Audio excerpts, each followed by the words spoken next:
Welcome to உமாச்சி kitchen. எல்லோரும் நல்லா இருக்கீங்களா? இன்றைக்கி வந்து செடி வைக்க மண் கலவைங்க. பழைய மண் இதுமாரி கொஞ்சம் வெயிலில் காய போட்டிருக்கேன். இதெல்லாம் பழைய மண்ணுங்க, அதை கொட்டி கொஞ்சம் கலந்து விடும். இது வந்து பல்லாவர சந்தையில் வாங்கின ரோஸ் செடிங்க. பாருங்கள் எவ்வளோ உயரமாக இருக்குன்னு. நல்ல உயரங்க, ஹைட்டு. இது அப்படியே 50 ரூபான்னு கொடுத்தாங்க. 80 ரூபா விற்பாங்க. மார்னிங்கில் போனால் 80 ரூபா. நம்ம ஈவினிங் ஒரு 6 மணிக்காக போனோம்னா கரெக்டாக 5 மணி 6 மணிக்கெலாம் கொஞ்சம் குறைக்க ஆரம்பிச்சிருவாங்க ரேட்டு. இது 50 ரூபான்னு வாங்கினாங்க. 80 ரூபா மார்னிங்கில். டிசம்பருங்க, ரோஸ் கலர் டிசம்பர். ப்ளூ வச்சுருக்கேங்க. இது ரோஸ் கலர் டிசம்பரு. இது வந்து ஒன்று கொடுத்தாங்க 20 ரூபானா. ஆனால் அதுக்குள்ளே 2 இருந்ததுங்க, பிரித்து வச்சுருக்கேன்.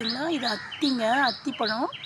இது வந்து 30 ரூபான்னு கொடுத்தாங்க. சின்ன செடி, அத்தி செடி, சின்ன கோல்டு, மேரி கோல்டுங்க. இது வந்து மறிக்கொழுந்துங்க, மறிக்கொழுந்து. இது வந்து வாடாமல்லிங்க, நல்லா பெருசாக இருக்குது பாருங்கள். நல்லா பெரிய பஞ்சாக கொடுத்தாங்க அப்படியே.